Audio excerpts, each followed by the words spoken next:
de baja del listado nominal. Pero ¿cómo se descubrió esta irregularidad? ¿Qué va a proceder luego de su baja? Bueno, estos dos temas voy a hablar con la consejera electoral Claudia Zavala, a quien le agradezco enormemente que nos tome la comunicación. Consejera, muy buenas noches, como siempre un gusto saludarte, ¿cómo estás? Muy buenas noches, Juan, muy bien, el gusto es mío estar contigo, con toda la audiencia. Buenas noches. Buenas noches, pues dos temas, vamos rapidísimo con el primero, porque está esta orden del Tribunal Electoral, el Instituto Nacional Electoral, de investigar supuestos actos anticipados de campaña por parte de la candidata Xóchitl Gálvez. Está el balón en cancha del instituto. Pues sí, nosotros es algo cotidiano que hacemos en la Comisión de Quejas y sobre todo en la Unidad Técnica de lo Contencioso Electoral. Siempre realizamos ese tipo de investigaciones y pues ahora si el tribunal decidió que debemos abrir e investigar las cuestiones denunciadas, pues lo haremos y lo haremos con todo el rigor como siempre se hace en la parte de la Unidad Técnica de lo Contencioso Electoral. Y aquí estaremos pues muy pendientes de lo que resuelvan. Vamos al otro tema, consejera, irregularidades en el listado nominal de votos en el extranjero. ¿Cómo se percataron de esta situación? ¿En qué consisten mayoritariamente estas irregularidades? A ver, esto es importante porque todavía no se determina que son irregularidades. Hay una cuestión, y esto lo debe saber la ciudadanía, todos los movimientos del padrón y de la construcción de listas nominales de electores, en la dirección ejecutiva del Registro Federal de Electores, siempre hay un cuidado extremo y hay protocolos específicos. ¿Qué fue lo que se revisó aquí? Obviamente en enero y febrero subieron el número de registros y a partir de identificar de qué tipo de credencial se estaba utilizando, se advirtió que en enero y en febrero subió el porcentaje de los registros con credenciales nacionales, no las expedidas en el extranjero, sino nacionales. Mucha gente que reside allá, cuando viaja aquí tramita su credencial. Entonces ese fue un primer dato. El segundo dato que se tuvo es, pues vamos a hacer un análisis estadístico. Todo lo que tiene un pico se revisa. Y entonces la dirección ejecutiva revisa y hace un análisis primero comparativo.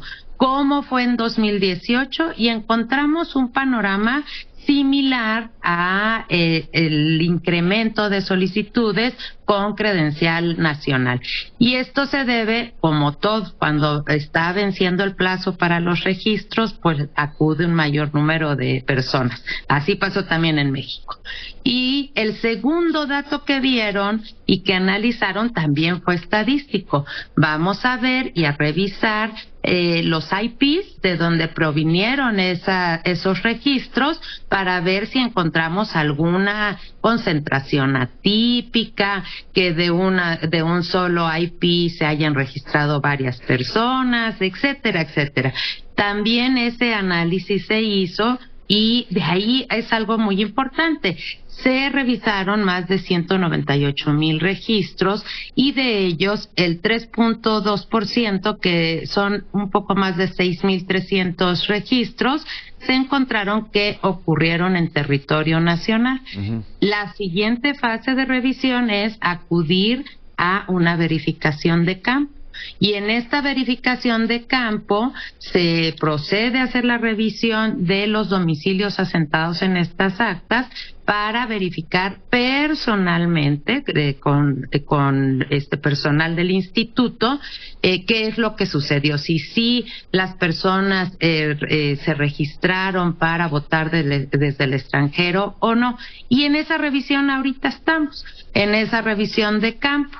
Y lo único que sí es dejar la claridad de frente a la ciudadanía que todavía no se determinan irregularidades, que se encontraron estos hallazgos y que la revisión será la que nos lleve de la revisión de campo a determinar si hay algunas irregularidades. En esos supuestos se procede a la cancelación de los registros. Pero algo que quiero resaltar es que funcionan los protocolos de revisión. Ahorita el listado nominal de residentes en el extranjero está en revisión por parte de todos los partidos políticos y se hace una revisión minuciosa, se activan los protocolos y si es necesario se visita personalmente los lugares para poder determinar si hay o no irregularidades. Pues ahí está, hay situaciones atípicas que sugieren la posibilidad de que existan irregularidades, no se ha determinado que existan, se está investigando. Nos queda medio minutito, consejera, pero sí va a dar tiempo que se revisen y que se determine antes del día de la jornada. Por supuesto, porque nosotros en abril vamos a determinar la validez de los listados nominales de electores en México y de residentes en el exterior. Así que vamos a tener ese tiempo suficiente. Está perfectamente planeado. Pues muchísimas gracias, consejera Claudia Zavala, por tomarnos la comunicación y por la labor que llevan ahí en el Instituto Nacional Electoral. Le mando un abrazo, que tenga muy buena noche. Igualmente, Juan, muy buenas noches y gracias por este espacio. Gracias a usted, consejera. Nos damos una pausa. Volvemos. Es un honor para México que el señor Víctor González